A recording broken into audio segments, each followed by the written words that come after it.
June 1941. The sun was rising over the plains of Eastern Europe when a metallic wave began to move. It was as if the earth itself were shaking under the weight of thousands of boots, tires, and steel tracks. German army, proud and confident, advanced towards the heart of the Soviet Union. They called this Operation Barbarossa, the largest military attack in history up to that point.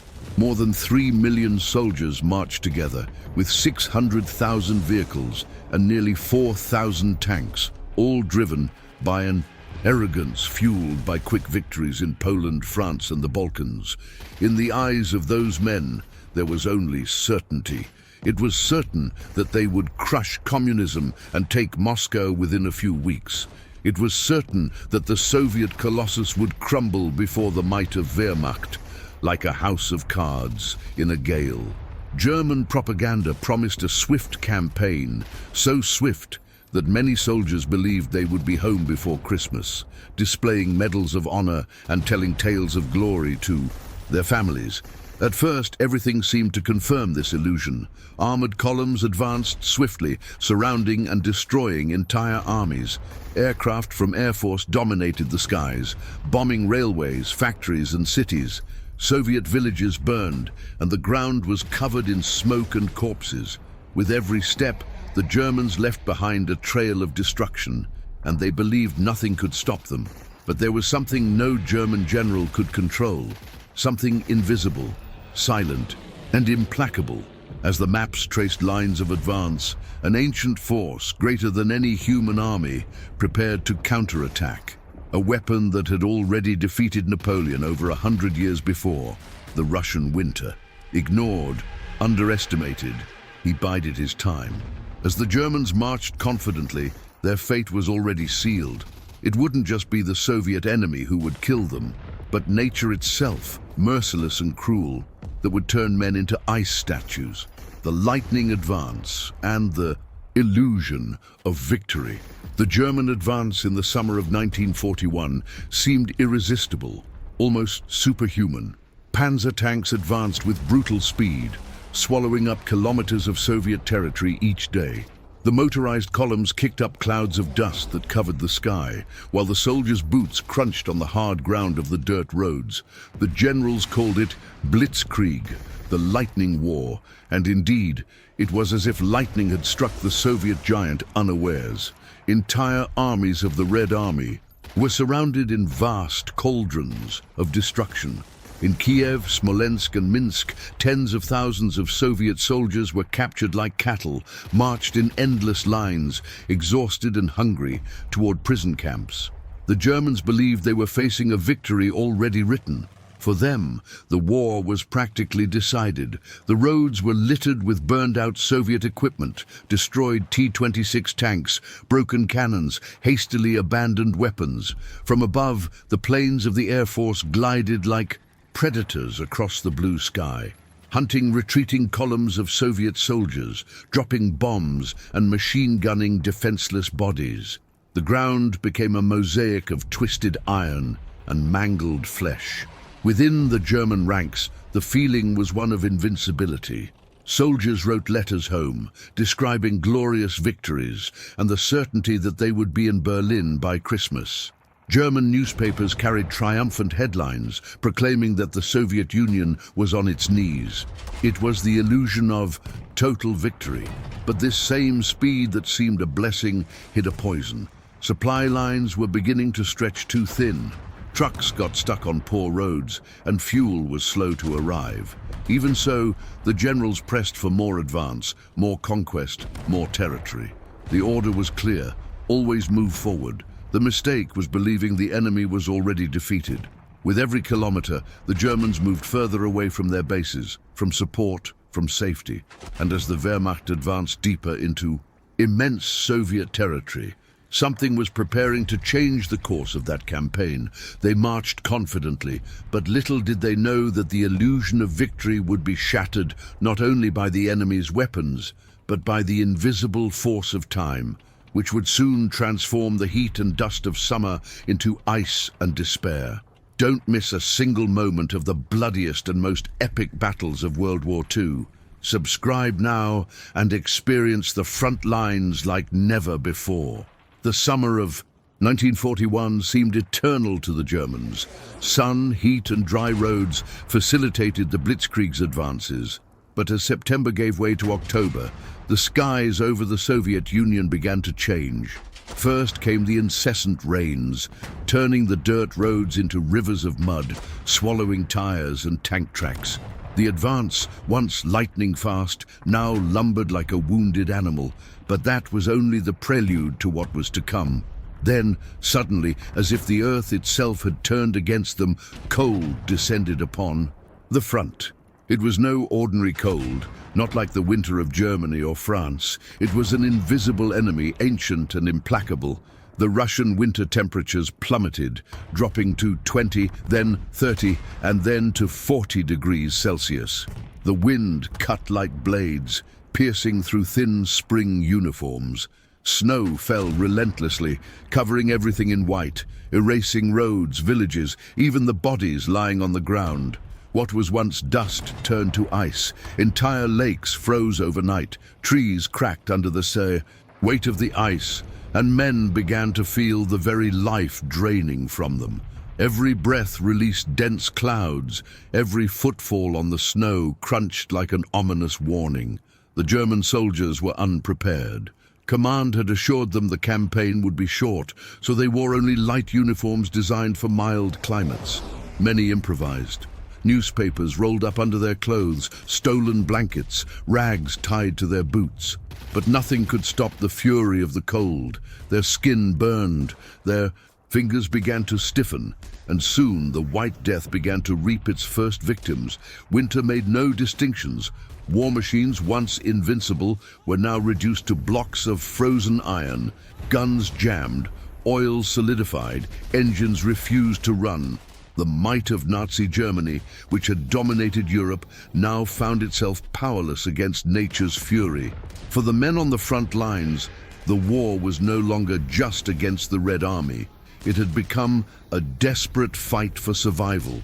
They had marched confidently into the heart of the Soviet Union, but now they were marching against an enemy unseen, unheard, and unbeatable, the Russian cold.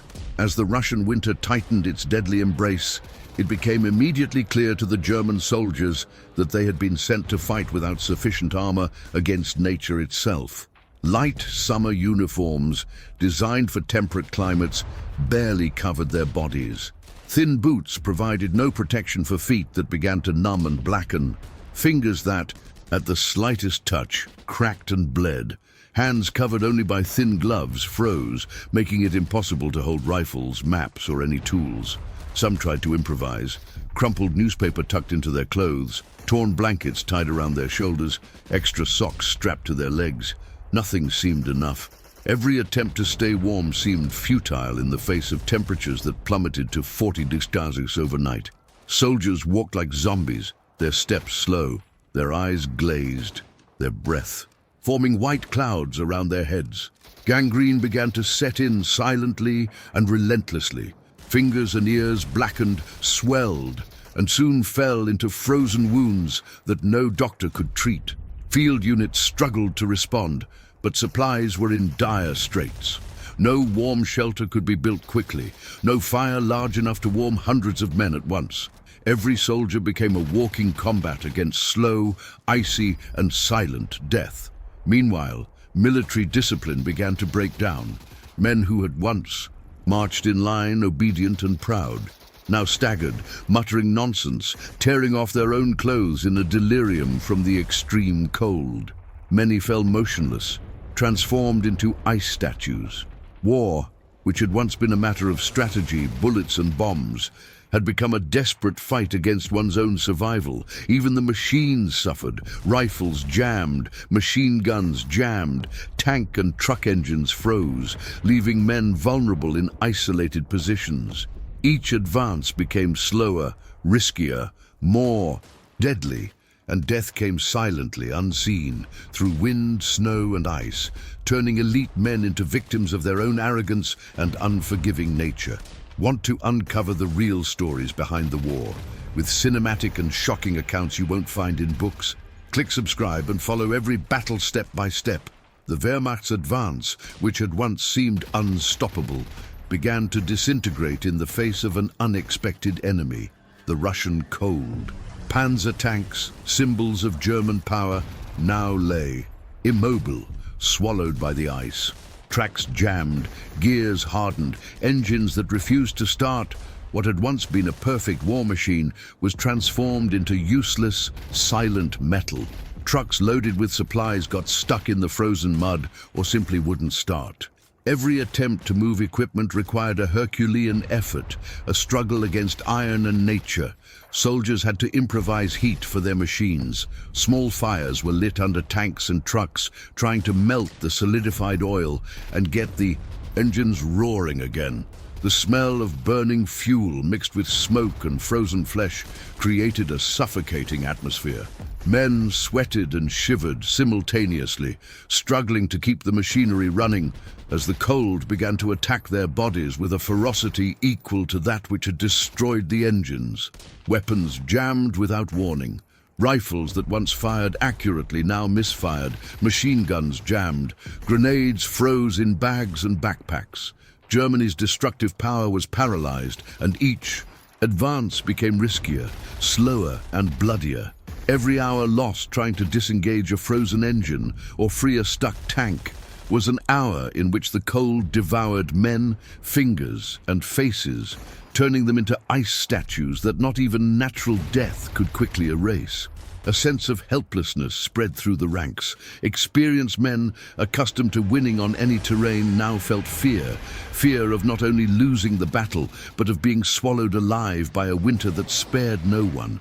The frozen ground, the immobile engines, and the smoke from the fires created a scene that seemed surreal, a mixture of nightmare and real war. What was once a lightning campaign turned into an agonizing march of men, machines, and hope, all locked in an unequal struggle against the silent, relentless fury of the Russian winter. The suffering of the infantry. As tanks stalled and engines froze, the foot soldiers, the infantry, faced an even more brutal torment. Men marched for miles over roads covered in snow and frozen mud, carrying heavy packs, weapons, and inadequate uniforms. Each step required superhuman effort. Each breath seemed to burn inside the chest, the biting air freezing lungs and throats. Fingers and toes were the first to succumb. Toes turned black, swollen and stiff from the intense cold. Amputated fingers from gangrene or frostbite were common, and many soldiers fell into the snow, unable to stand. Ice clung to their clothes and hair, forming layers of white that weighed down their exhausted bodies. Each gust of wind felt like cold steel piercing raw flesh, reminding them that there was no shelter, no respite. Mental fatigue compounded physical fatigue.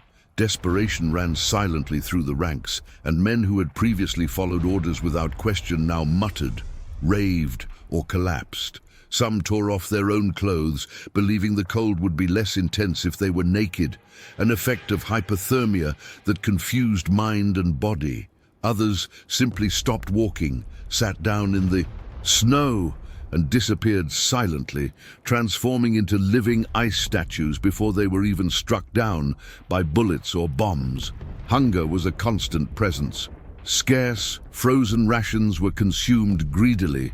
Every piece of stale bread or dried-out meat seemed as precious as gold.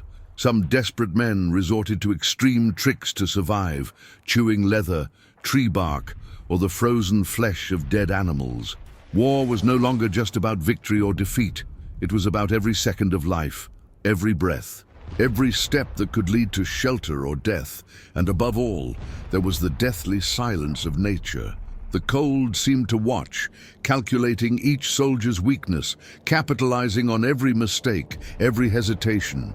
Each marching column of soldiers became a dance between life and death, where icy death struck faster and more silently than any enemy weapon. Survive the Russian winter, march through the chaos of Stalingrad, and witness the horrors of war. Subscribe now and live every story as if you were there. The Russian winter, a force of nature that proved a more formidable adversary than any army, unfolded in its cruelest and most silent manifestation, the transformation of men into ice statues. It wasn't the whizzing shells or the deafening explosions that now claimed the soldiers' lives, but an invisible and implacable enemy, the cold. It seeped into the deepest layers of skin, muscle and bone, paralyzing life and converting flesh into inert matter. The soldiers, exhausted and lacking any adequate protection, succumbed to hypothermia in ways that defied human comprehension. It was common for men, during endless marches or brief, insufficient periods of rest, to fall asleep in the snow, a sleep that became eternal. Their bodies, already weakened by hunger and fatigue, lost their ability to generate heat, and their internal temperature dropped precipitously. The ice, like a macabre sculptor, molded their final moments, imprinting expressions of pain, surprise, or resignation on their faces. Arms and legs froze in rigid positions, transforming them into immobile prey for an icy predator that tightened like invisible chains. Some were found still standing, leaning against trees or their own rifles, their eyes glazed and mouths half open, as if silent, petrified witnesses to their own slow, inevitable death. The sight of these comrades transformed into monuments of ice was a devastating psychological blow to those still resisting. The helplessness was palpable. They watched, with heavy hearts and frozen souls, as their companions slowly disappeared into the deadly embrace of the cold. There was no way to help them, no way to warm them, only the certainty that the same fate could await any of them at any moment. The air was filled not only with biting cold, but also with the acrid, unmistakable smell of frost-bitten skin, a pungent reminder of fingers, noses and ears beginning to necrotize, blackening and hardening, foreshadowing gangrene and amputation. It was a constant reminder of the fragility of human life in the face of nature's fury. Silence was the predominant soundtrack to this tragedy, broken only by the howling of the wind, which seemed to mourn the lost souls, and the crunch of snow beneath the trembling boots of the few who still had the strength to carry on. There were no battle cries, nor the cries of the wounded. Death by cold was too silent, too patient, almost ritualistic in its cruelty. It was a death that crept in, stealthily, stealing consciousness before stealing life, leaving behind only empty shells of once vibrant men. In their delirium, some soldiers, desperate for any relief, tried to dig rudimentary shelters in the snow or leaned against already frozen bodies, seeking a warmth that didn't exist, unaware that they were only postponing the inevitable. The human mind, hungry, exhausted, and on the verge of collapse, created vivid illusions of warmth, of crackling fires, of cozy homes. But the cold remained constant, biting, and relentless. It was definitive proof that neither the fiercest courage, nor the most robust physical strength, nor the most rigorous military discipline could protect these men from nature in its most savage and indifferent form. The war against the human enemy was one thing, the war against the elements was quite another, and the latter was a lost battle from the start. The psychological effect of this silent carnage was incalculable and devastating. Those who could still walk, dragging themselves along with the last of their strength, began to lose any hope of survival. Morale crumbled. Some, in a state of torpor and despair, simply refused to move, accepting their icy fate. Others, seized by panic, ran wildly through the white expanse aimlessly until they collapsed. Frozen in grotesque positions, their bodies contorted in a last futile effort. The war, until then measured by strategy, bullets and tanks, had transformed into an existential battle against life itself, where every second spent outside protection meant the loss of humanity and eventually of one's own flesh, which became indistinguishable from the ice that encased it. The Russian winter made no distinctions. New recruits, still with the gleam of youth in their eyes, seasoned veterans hardened by countless battles, high-ranking officers or rank-and-file soldiers, all were equally vulnerable to its fury. Every misstep could be the last. Every moment of weakness, every hesitation was enough for the cold to exact its final toll, a slow, silent and icy death, leaving behind only motionless bodies, transformed into silent and terrifying monuments to nature's relentless fury. It was a grim reminder that, no matter how hard man strives to dominate the world, there are primordial forces that remain unshakable and invincible. Every battle hides stories that shock, inspire, and move you. Subscribe now to never miss an epic World War II narrative told with every harrowing detail.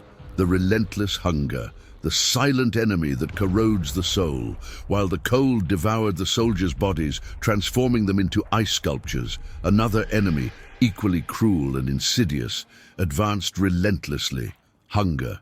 It manifested itself as a constant shadow, a piercing void that corroded not only the flesh, but also hope and morale.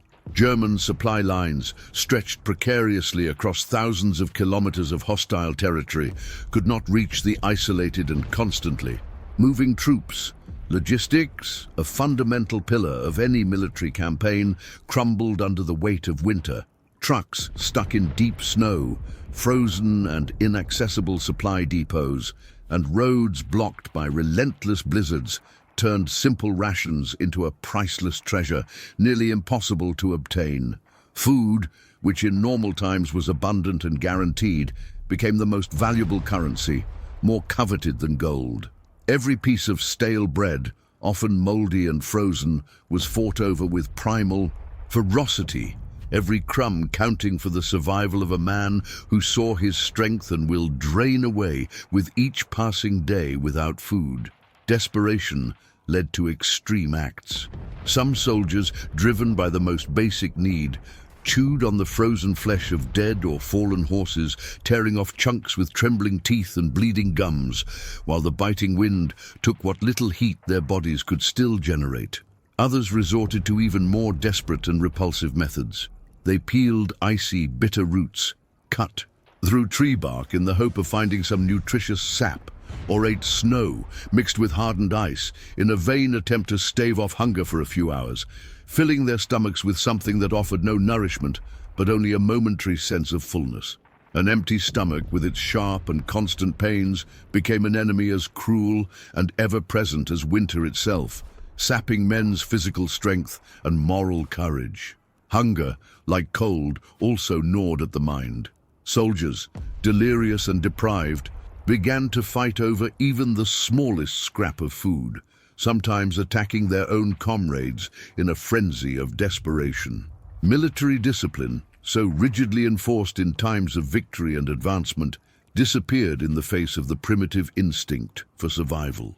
Hierarchy evaporated, and camaraderie gave way to a brutal, individual struggle for existence. Every advance, every movement required superhuman effort, but without sufficient energy, without heat to keep the body functioning, each step seemed an impossible task. Men fell, staggering, their legs refusing to obey, while others, with an almost incomprehensible sacrifice, carried them, even knowing they might not survive together, that the burden of one could mean the death of both. The scene unfolding was apocalyptic and desolate. Bodies sprawled in the snow, some with hands still blackened by the cold and dirt, empty, constricted stomachs, eyes glazed with a deep, endless despair. Cold and hunger worked in a macabre synergy, a deadly duo that spared no one, regardless of rank or bravery. Those who had marched confidently, believing Moscow would be conquered quickly, now realized the terrible truth. Every kilometer advanced was a bloody battle not against the Soviet enemy, but against survival itself. A war where neither the most powerful weapons nor the most unwavering courage could guarantee life. It was a struggle for existence in its purest and most brutal form. The combination of relentless cold and insatiable Hunger transformed elite men, once proud and well-trained, into shadows of their former selves, testing human endurance to the very limit. Every heavy breath, every painful step, every inch advanced in the icy snow was a small but vital victory against an invisible and omnipresent enemy that could not be negotiated with, nor defeated by military tactics. It was nature at its most savage, reminding man of his insignificance and fragility before her indifferent majesty. The Russian campaign was not just a war of nations, but a war of humanity against the elements, and the elements were winning. The insidious progression of hypothermia and silent desperation. The progression of hypothermia among soldiers was not a sudden event, but a gradual and insidious descent into the abyss of nothingness. It began with a persistent shiver, which soon turned into uncontrollable tremors, a futile effort by the body to generate heat. The skin, previously rosy and vibrant, acquired a pale, almost waxy hue, and then a worrying bluish tint, especially at the extremities. Lips cracked, nostrils burned from the frigid air, and breathing became shallow and labored. The initial sharp, stabbing pain gave way to a dangerous numbness, a numbness that, paradoxically, was interpreted by some as relief, a sign that the worst was over. Little did they know that it was the harbinger of the most critical phase. As core body temperature dropped, the mind began to fail. Mental confusion set in, followed by hallucinations and delusions. Many soldiers, in a state of extreme disorientation, began to undress, a paradoxical reaction known as paradoxical undressing, believing they were overheated. This action, of course, further accelerated the freezing process. Motor coordination deteriorated, making simple tasks like holding a rifle or lacing boots insurmountable challenges. Speech became slurred and unintelligible, and eyes, once full of determination, now reflected a frightening emptiness, a distant look that seemed to have already bid farewell to the world of the living. The phenomenon of the White Death, or frozen standing, was particularly terrifying. Soldiers, mid-march or at lookout posts, would simply stop moving, their bodies gradually stiffening until they became rigid as statues. Snow and ice piled up on them, turning them into indistinct mounds until the human form could barely be discerned. These bodies often remained there for days or weeks, a macabre and constant reminder of the omnipresence of death. Removal was nearly impossible, and respect for the dead, a tradition in any army, gave way to the urgency of survival. Every man knew he could be the next to join this gallery of frozen horrors. From soldiers suffering to the fury of nature, our narratives show war in the most intense and true way. Subscribe now and never miss an episode. In addition to the excruciating physical suffering, the cold imposed an almost unbearable psychological burden. The constant exposure to the death of comrades by freezing, the sight of bodies disfigured by the ice, and the awareness of their own vulnerability eroded the soldiers' sanity. Empathy, a fundamental trait of humanity, began to erode. The need to survive at any cost often led to indifference. A fallen man was an obstacle, not a comrade to be rescued. Dehumanization was a slow but inevitable process, driven by the brutality of the environment. The fear of freezing was a constant torture. It wasn't the fear of a quick and glorious death in combat, but the dread of a slow, silent, and humiliating agony. The cold killed not only the body, but also the soul, transforming men into primitive beings focused only on the next breath, the next step, the next attempt to find warmth that never came. Dreams of home, family, and a future were replaced by visions of snow, ice, and the promise of a frigid end.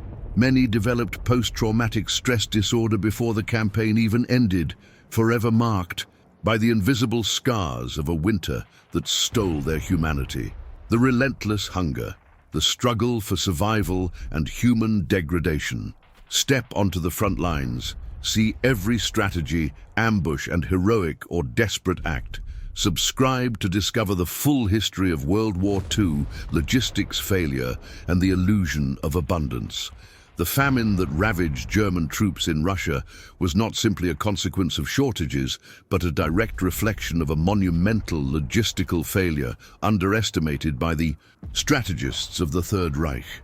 The Blitzkrieg, the lightning war that had secured crushing victories in Western Europe, was based on speed and the ability to live off enemy territory.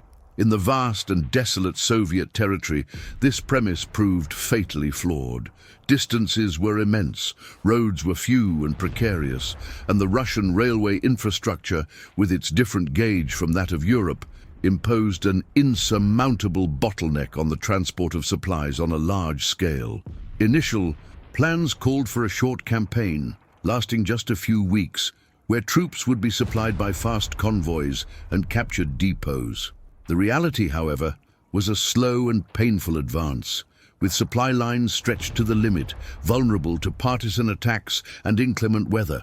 Trucks designed for Europe's paved roads got stuck in autumn mud and then in deep winter snow. Fuel froze, engines failed, and vehicles became useless hulks, further blocking the routes. The illusion of an abundance of Soviet resources to be captured quickly faded in the face of the Russians' scorched earth policy, which burned crops and destroyed infrastructure before the enemy arrived. What remained was a frozen wasteland, devoid of any sustenance. The despair diet. Beyond horsemeat, frozen horsemeat, though repulsive, was a luxury for many. Most soldiers endured a diet of near absolute deprivation. Accounts from the time describe men gnawing off pieces of leather from their boots, boiling belts and harnesses in the hope of extracting some nutritious substance, or chewing sawdust mixed with water to fill their stomachs. The search for food became a primary obsession, overriding all other concerns. Small animals, such as rats and birds, were hunted with desperate ferocity, and even insects were considered a source of protein. Severe malnutrition manifested itself in many ways. Swollen limbs, pale, scaly skin, hair and tooth loss, and an overwhelming weakness that turned every movement into a Herculean effort. Night vision deteriorated, concentration diminished dramatically, and apathy took over. The body, in its desperate struggle to survive, began to consume its own reserves, muscles, and organs, leading to widespread atrophy. Starvation was not just a sensation, it was a disease that disfigured, debilitated, and ultimately killed. The corrosion of morals and discipline. Hunger and cold combined to create a perfect, demoralizing machine. Discipline, pride, and camaraderie, the pillars of any army, crumbled under the constant pressure of deprivation. Ration theft among soldiers became common, and mutual trust was replaced by suspicion and hostility. Officers lost control of their troops, who became bands of starving, desperate men, driven only by the instinct for survival. The line between combatant and animal was becoming blurred. Human dignity was eroded with each day spent without food, each freezing night without shelter. The sight of a comrade dying of hunger or freezing, once a shocking event, became a daily, almost banal occurrence. The capacity to feel and care was dulled by the pressing need for self-preservation. The war in Russia was not just a battle for territory or ideology, it was a battle for one's soul. And for many, that battle was lost long before their bodies succumbed to the relentless winter. The physiological mechanisms of death by freezing and starvation. Freezing death, or hypothermia, is a complex and multifaceted process that affects the body at both the cellular and systemic levels. Initially, the body attempts to compensate for heat loss through peripheral vasoconstriction, redirecting blood to vital organs, and through muscle shivering, which generates heat. However, these mechanisms are finite. As core body temperature continues to drop, enzyme activity decreases, cell membranes become less fluid, and organ function begins to be compromised. The heart, in particular, is extremely sensitive to cold and can develop serious arrhythmias, such as ventricular fibrillation, which is often the final cause of death. The brain also suffers intensely. Decreased blood flow and reduced cerebral metabolic rate lead to confusion, disorientation, and eventually loss of consciousness. The aforementioned paradoxical undressing is an example of brain dysfunction, where the hypothalamus, the temperature-regulating center, fails to correctly interpret the body's signals. Furthermore, blood clotting is affected, increasing the risk of thrombosis and embolism, while the immune system is suppressed, making soldiers more susceptible to secondary infections, such as pneumonia, which were often the indirect cause of death. At the same time, prolonged starvation triggers a series of equally devastating physiological responses. The body, lacking external nutrients, enters a state of catabolism, depleting its own reserves. First, glycogen stored in the liver and muscles is consumed. Next, fats are mobilized, and the body begins producing ketone bodies for energy. When fat reserves are depleted, the body resorts to breaking down muscle proteins to obtain amino acids, which are then converted into glucose through gluconeogenesis. This process leads to severe muscle atrophy, including that of the heart muscle, compromising cardiovascular function. Deficiencies in essential vitamins and minerals cause a myriad of problems. Scurvy, vitamin C deficiency; beriberi, vitamin B1 deficiency; night blindness, vitamin A deficiency; anemia, iron deficiency, among others. The digestive system atrophies, making reintroduction of food a challenge and sometimes fatal. Refeeding syndrome. Chronic hunger also affects the endocrine system, disrupting hormones and compromising the ability to respond to stress. The combination of these physiological factors turned soldiers into shells of their former selves, with bodies barely capable of sustaining life, making them easy prey to cold and disease. The legacy of a cruel winter, memory, and trauma. The Russian winter of 1941-1942 left an indelible legacy not only on the battlefields, but also in the collective and individual memories of the survivors. For German soldiers, the experience was a trauma that many carried for the rest of their lives. The image of their frozen comrades, the agony of hunger and cold, and the degradation of the human condition remained etched in their minds. Many developed post-traumatic stress disorder, PTSD, suffering from recurring nightmares, flashbacks, and a profound aversion to cold and scarcity. The veterans' accounts, when they were able to speak about what they experienced, paint a picture of despair and dehumanization that transcends the common understanding of war. They describe the loss of hope, the breakdown of morale, and the feeling of abandonment by their leaders. The Russian campaign, and the winter in particular, became a symbol of the futility and brutality of war, a grim reminder that nature can be a more implacable enemy than any army. The memory of these events served as a warning to future generations about the dangers of underestimating the forces of nature and the limits of human endurance. For the Soviet Union, the victory over winter and the resistance at Stalingrad, although later than this initial winter period, and other fronts, became a pillar of the national narrative, a testament to the resilience and sacrifice of the Soviet people. General Winter became a mythical figure, powerful ally who helped repel the invader.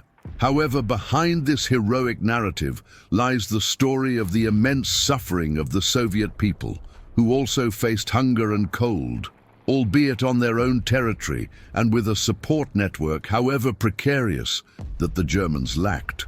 The Russian winter, therefore, was not just a military event, but a phenomenon that shaped the history, culture, and psyche of two nations in conflict, leaving a legacy of pain, trauma, and for some, pride and resilience. Psychological warfare.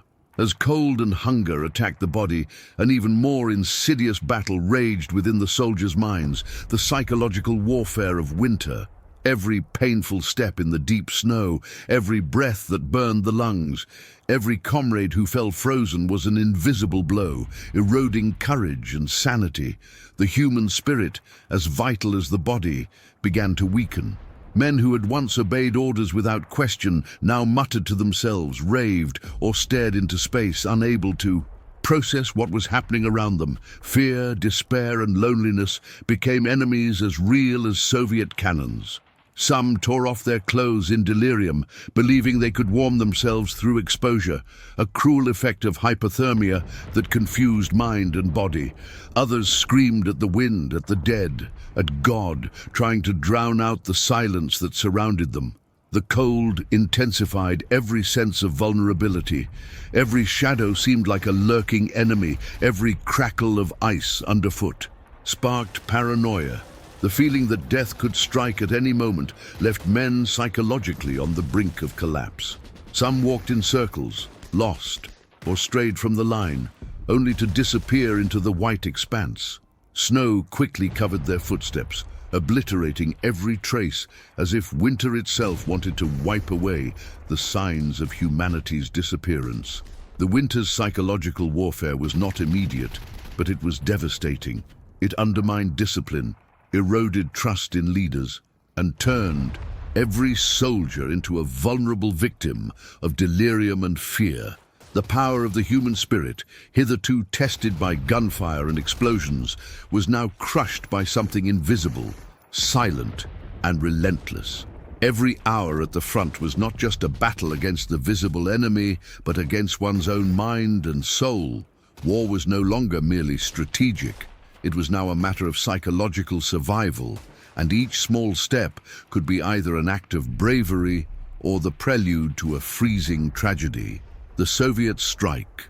Back as the cold devoured men and machines, the Red Army, accustomed to the relentless conditions of the Russian winter, began to reorganize.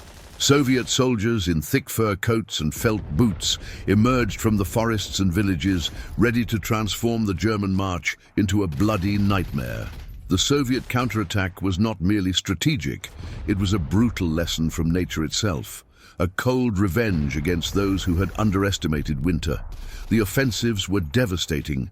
German columns, already weakened by cold and hunger, were now surprised by coordinated attacks from infantry, artillery, and still-functioning tanks. Soviet guns thundered over the snow, and explosions sent up clouds of snow and bodies simultaneously. The cold now became the enemy's ally. Frozen or exhausted men were the first to fall, unable to fight back or escape. Chaos spread quickly. Isolated troops were surrounded, thrown into the snow in perfect ambushes, and often there was no one to retrieve the wounded or dead. Every Soviet shot seemed to echo more precisely through the white silence. Every machine gun burst cut through lines of German soldiers desperately trying to reorganize. What had once been a confident march now turned into an agonizing escape under constant fire and deadly cold. Even the most experienced officers couldn't maintain control. Orders were ignored, messages didn't arrive, and coordination between units disintegrated. Morale, already battered by cold and hunger, plummeted rapidly. Each advance by the Soviet enemy not only killed physically, but also destroyed hope, leaving the survivors on the brink of collapse. The brutality of the Soviet counterattack showed that war was not just about tactics or firepower. It was also struggle of resistance to death itself, where nature and the enemy combined to transform elite men into frozen shadows, fighting for every breath, every step, every second of life. Horses, dogs, and despair, as the cold and hunger intensified. Despair spread not only among the soldiers, but also among the animals that accompanied them. Horses, essential for transporting weapons, supplies, and heavy loads, began to succumb to the cold. Many fell to the frozen ground, motionless, unable to stand, leaving their drivers in despair. Some were slaughtered for food, their tough frozen flesh the last source of energy for men on the brink of death. Dogs, used for messengers and guard duty, were also victims of the winter. Some disappeared in the snow. Others were slaughtered to feed starving troops. Animal loyalty couldn't stop the cold from claiming their lives, and each loss heightened the soldiers' sense of isolation and helplessness. The sound of distant neighs or muffled barks mingled with the biting wind, creating an atmosphere of desolation and constant fear. Human desperation reached extreme levels. Starving and freezing men began fighting each other for scraps of food, minimal rations, or any source of warmth. The camaraderie that once held the troops together now dissolved in the face of the primal need for survival.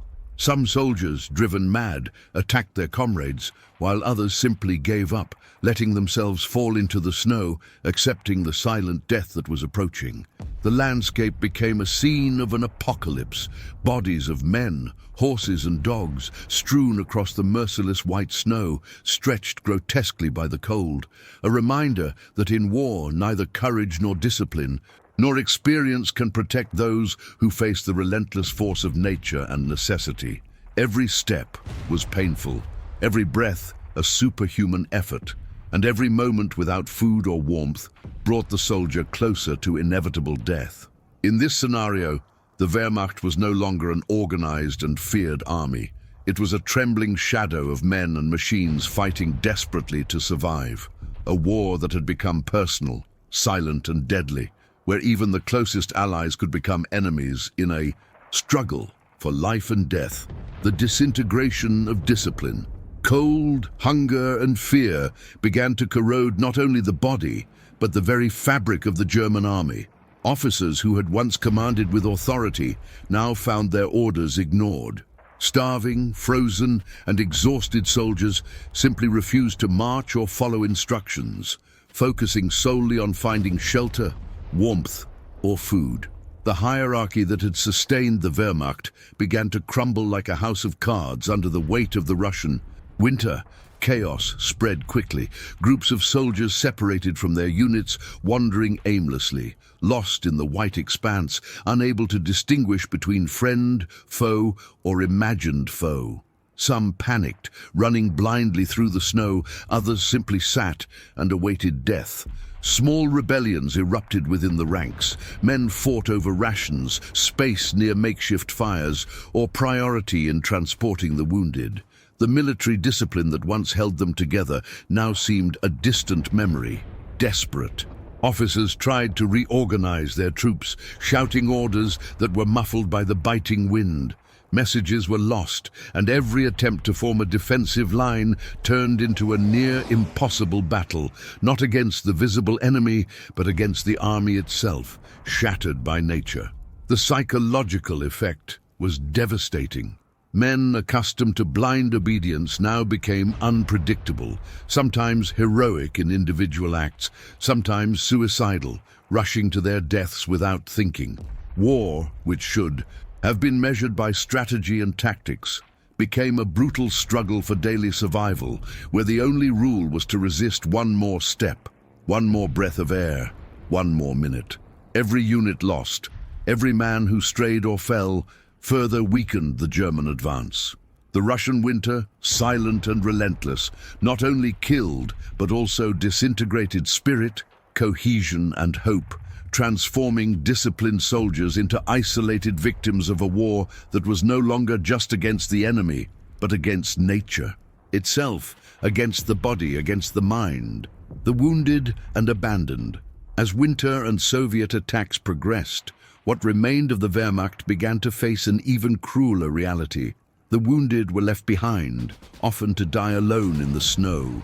Men unable to walk with frozen limbs, bodies weakened by hunger, were abandoned by the companies that needed to continue the retreat. Every step the survivors took was fraught with guilt and fear, knowing that any delay could mean their own death. The scene was apocalyptic. Soldiers lay on the bodies of their frozen friends, trying to absorb some warmth, while others walked over motionless bodies, some still showing signs of life, but unable to move. The wounded screamed, moaned and begged, but the reality was cruel. There were no resources to save them, nor enough time to carry the incapacitated. The snow, slowly covering the bodies, silenced the screams, transforming each death into a frozen monument to the tragedy. The abandonment was both physical and psychological. Men who saw their comrades left behind felt a mixture of terror and despair. Military discipline had disappeared, and the brotherhood that once united the soldiers was shattered by the instinct for survival. Each decision to advance left a bloody mark on morale. Moving forward meant saving some, but condemning others. For the wounded, death was slow and painful. They froze alive, their bodies rigid and forming grotesque poses, while their minds still processed the reality they could not change. It was a silent, cruel, and relentless death, dictated not by enemy bullets, but by cold, distance, and the human inability to control everything in such an immense and cruel war. The landscape was transformed into a white cemetery, where survival was a privilege for the few, and every step taken was a constant reminder that the Russian winter was as relentless as any Soviet soldier. The chaos of withdrawal. What remained of the German army now advanced not with pride, but with absolute despair. The retreat turned into a spectacle of chaos and tragedy, as columns of ragged soldiers trudged along icy roads and through abandoned towns, trying to escape the deadly cold and Soviet attacks. Men staggered through the snow, many carrying the last of their wounded, while others simply collapsed, unable to continue, disappearing beneath the silent fury of winter. The supply lines were long gone, and every step was accompanied by the distant sound of explosions, cracking ice and a biting wind that seemed to want to rip the very life out of every soldier. Tanks and trucks were stuck in the snow, often abandoned or destroyed to avoid capture by the enemy. The smell of burning iron, flesh and smoke hung over the columns, creating a sense of apocalyptic war, where destruction came not only from the enemy, but from nature itself. The disorganization was total. Soldiers separated, units disintegrated, and officers completely lost control. Those who managed to advance were constantly attacked by Soviet patrols who knew the terrain and exploited every weakness. Snipers, ambushes, and heavy artillery turned the retreat into a continuous inferno. Every step was a risk. Falling meant freezing alive or being killed by the enemy. Hopelessness was visible in their frozen faces, glassy eyes, and thin, frozen bodies. Many walked in silence, some muttering meaningless words, others simply staring at the white horizon, unaware that they were surrounded by death. The march was no longer strategic or organized. It was a struggle for every second of life, an effort to escape the Russian winter, which had become everyone's greatest enemy. The chaos of the retreat made it clear that the Wehrmacht, once feared and invincible, was nothing more than a shadow of men, machines, and hope, fighting against an enemy that could not be destroyed. Cold, hunger, despair, and the white immensity that swallowed everything and everyone. The legacy of the White Hell. When the dust of the retreat finally settled, what remained of the German army was but a shadow of what had departed months before. The Russian winter was not only a natural adversary, it had become a ruthless weapon, silent and deadly, capable of transforming elite men into helpless victims. Thousands of soldiers had fallen not to bullets or explosions, but to frostbite, hunger, and exhaustion, leaving behind a trail of bodies that blended into the snow. What remained was a brutal lesson in arrogance, planning, and respect for nature. Experienced troops, cunning generals, trained soldiers, nothing could protect them from the power of the Russian winter. The ground was marked by dark, frozen hands and feet, abandoned tanks and trucks, makeshift fires that consumed insufficient wood, and hopelessness etched in eyes that had seen friends, horses, and dogs perish before their helplessness. The White Hell left deep scars, not only on the body, but also on the mind and spirit. Survivors told horror stories, describing colleagues frozen to their feet, motionless as if they were statues, or disappearing beneath the snow in absolute silence. The cold had become an enemy, judge and executioner, proving that neither strategy, discipline, nor courage could overcome such a relentless and cruel winter. The legacy of this campaign is clear. The German advance in the east failed not only because of the Red Army, but by the lethal fusion of human enemy and hostile nature. Victory seemed within reach, but the Russian winter showed that there are forces in war that cannot be predicted, countered, or underestimated. Every survivor bore eternal scars, frozen memories of a silent horror, and the entire world watched as confident men were swallowed up by the White Hell, a bloody, brutal, and unforgettable chapter of World War II. Amid the deathly silence of the Russian winter, some soldiers managed to survive. But survival did not mean relief. Those who emerged from the blizzards bore not only physical injuries but deep psychological scars. Their gaze was still etched with horror. Frozen comrades standing, dead horses and dogs, the stench of burning flesh, and the constant feeling that death could strike at any moment. Every step through the snow was a vivid reminder of all they had lost. These survivors became witnesses of a silent hell. Their stories were filled with details no one could have imagined. The stiffness of their fingers and the sound of cracking bones, the desperation of trying to carry frozen comrades, the delirium caused by extreme hunger and hypothermia, and the constant feeling of absolute isolation, surrounded by an unseen, unforgiving enemy. The experience turned men into shadows of their former selves. Camaraderie, essential in any army, had become a bitter memory. Each survivor carried with them the weight of comrades left behind, of impossible decisions, and the silent terror of the cold. Many never fully recovered. Insomnia, nightmares, and panic became constant companions, reminding them that the war continued within them long after they left the snow behind. The survivor's legacy reinforces the campaign's cruel lesson. Victory or defeat in war is not measured only by the battles fought, but by the strength to resist the invisible enemy, by the painful choices and the weight of memory that accompanies each man who managed to escape the White Hell. They returned to tell, and their stories became living testaments to the highest price a soldier can pay, the fight for survival against nature itself. As the survivors slowly advanced, one fact became painfully clear. The Russian winter not only killed men, but destroyed the confidence of an entire army. Generals who had once planned swift victories were now mere shadows, walking beside their exhausted soldiers, watching disorganized columns and abandoned vehicles strewn across the frozen terrain. The arrogance that had driven the invasion dissolved under the weight of cold, hunger, and desolation. The cold didn't discriminate. Seasoned officers, veterans of previous campaigns, new recruits, all were equally vulnerable. Every miscalculation, every underestimation of the invisible enemy turned into instant death or slow agony. The sense of invincibility that had guided the Wehrmacht evaporated like vapor on snow. The very minds of the leaders began to doubt plans, maps, and strategies, realizing that nothing could overcome the relentless force of nature.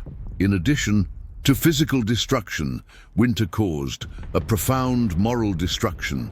Men questioned their orders, their objectives, even the very reason they had marched so far from home. Every frozen corpse and abandoned tank became silent symbols of the failure of human arrogance in the face of reality. It was a lesson written in ice and blood. War is not only against other men, but also against the limits of human endurance itself. In the end, those who survived carried with them more than wounds and scars. They carried the memory of how nature, cold and silent, was able to bring down one of the most powerful armies in the world, transforming expected glory into humiliation, pride into tragedy, and confidence into permanent fear. The Russian winter, merciless and majestic, left an eternal lesson for any soldier who dared to underestimate it. With the advance halted and most units collapsing, the Eastern Front became dominated by a deadly silence. more terrifying than any artillery round. Where once there had been explosions, screams, and the thunder of tanks, now all that remained was the biting wind sweeping through the snow and the occasional snap of frozen branches. This silence was almost palpable, an invisible enemy pressing down on the survivors psychologically and physically. The soldiers who could still move sensed death in every detail. Every shadow in the snow could be a fallen comrade. Every cloud of smoke could indicate Soviet fire or ambush. The absence of sound intensified the paranoia. Light footsteps sounded like thunder. The rustle of icy clothing sounded like a warning of imminent attack. The human mind, exhausted and starving, began to create imaginary enemies, and silent fear became as lethal as any bullet. The silence also heightened the sense of isolation. Disintegrated columns scattered, each soldier alone, vulnerable not only to cold and hunger, but to despair itself. Many stood for endless minutes, staring at the white expanse around them, feeling death slowly approaching. Some, forgetting discipline or even reason, sat in the snow, resigned to death, while the world around them seemed to watch in silence, indifferent. It is deadly silence left permanent marks on those who survived. Each survivor carried not only physical scars, but the memory of an empty front, of a war where the enemy didn't shout, didn't fire, simply waited, silent and relentless, until every step and breath became a heroic act of resistance. As soldiers struggled to survive, on the icy front, the war left its mark as well. Away from the front line, in the towns and villages behind the front lines. Families received rare and incomplete letters, often stained with blood or ice, which recounted the hunger, cold, and deaths of friends and relatives. With each letter received, fear and anxiety grew. No one knew if the message was from a survivor or a man already lost to the winter. The German rearguard felt the impact of the army's silent defeat. Resources that were slowly arriving were consumed to care for the few survivors. Hospitals were overwhelmed with the wounded and frozen, many of them in critical condition, unable to fully recover. The horror of the front turned into a domestic tragedy. Children waited for fathers who would never return. Wives waited for men who would never be heard from again.